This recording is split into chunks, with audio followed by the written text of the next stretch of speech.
নমস্কার, কেমন আছেন সবাই? প্রবাসে ঘরকন্নার আরেকটি ব্লগে আপনাকে স্বাগত জানাই। আজ শুক্রবার, ভোর এখন ৫টা বাজে। আমি উঠে পড়েছি। ওঠার পর মনে হলো যে এত ভোরে উঠে আমি করবোটা কি? আমার তো কোনো কাজ নেই। তাই আমি আবার ঘুমিয়ে পড়লাম। এবার আমার নরমাল ঘুম ভেঙে ওঠার পর আমি চা খেলাম। চা খেতে, খেতে গা ম্যাজম্যাজ করছিল। ভাবছিলাম যে এখন আমি কি করব? মানে কি করব যখন মাথায় আসছিল না, তখন ভাবছিলাম।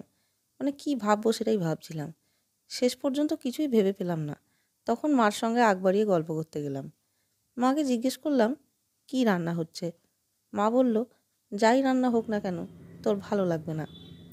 কথাটা শুনতে খারাপ লাগলেও কথাটা কিন্তু সত্যি। কারণ সত্যিই আমার বাড়িতে খেতে ইচ্ছে করে না। রোজই মনে হয় রেস্টুরেন্টের খাবার খাই। বুঝলাম মার সঙ্গে কথা বলে লাভ নেই। যে যার বুঝবে, ন্যাড়া মাথায় ফুল গুঁজবে। আমি চান করতে গেলাম। চান টান সেরে এসে আমি বসলাম গল্পের বই নিয়ে। তো ভেতর ভেতর আমার মন কু গাইছিল। আসলে মন সবই বোঝে। আমার মনেই হচ্ছিল মা নিশ্চয়ই আজকে আবার সেই তেঁতো হাকুস কোনো রান্না করেছে, তাই আমায় বুঝতে দিচ্ছে না।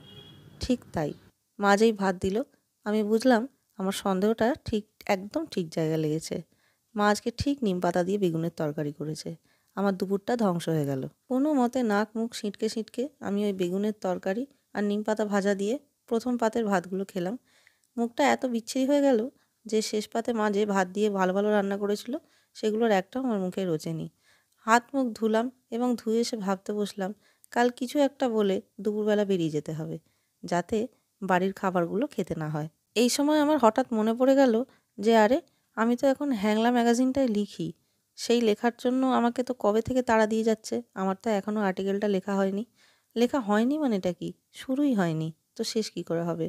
তো আমি বসলাম লিখতে। লিখতে বসে আমার মনে হলো যে আমি একটু ইউটিউবে গান শুনে নিই। তো গান শুনতে শুনতে অনেকটা সময় চলে গেল। লেখার এনার্জিটা চলে গেল। আমি গানই শুনতে লাগলাম। ঠিক এইভাবেই আমার দিনের পুরো সময়টা কী সুন্দর কেটে যায়, আমি নিজেই বুঝতে পারি না। আমি জানি আপনারা প্রত্যেকেই যারা ভিডিওটা দেখছেন ইরিটেটেড হয়ে গেছেন এতক্ষণে। ভীষণ বিরক্তি লাগছে আপনাদের। কারণ আমি প্রথম থেকে মহুয়াদির মতো করে কথা বলার চেষ্টা করছি। আমার মানুষটার কথা বলার ধরন খুব ভালো লাগে। খুব মিষ্টি, খুব সফট। মহুয়াদি, তোমার সাথে এর আগেও আমার কথা হয়েছে মেসেজে।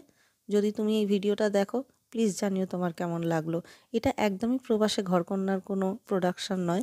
এটা একদমই শ্রীরামপুরে ঘরকন্না। হ্যাঁ, আমি আমার ঘরে বসে এগুলো করছি।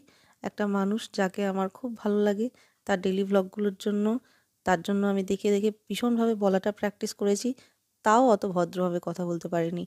কারণ আমি ওনার মতন অতটা ভদ্র নই।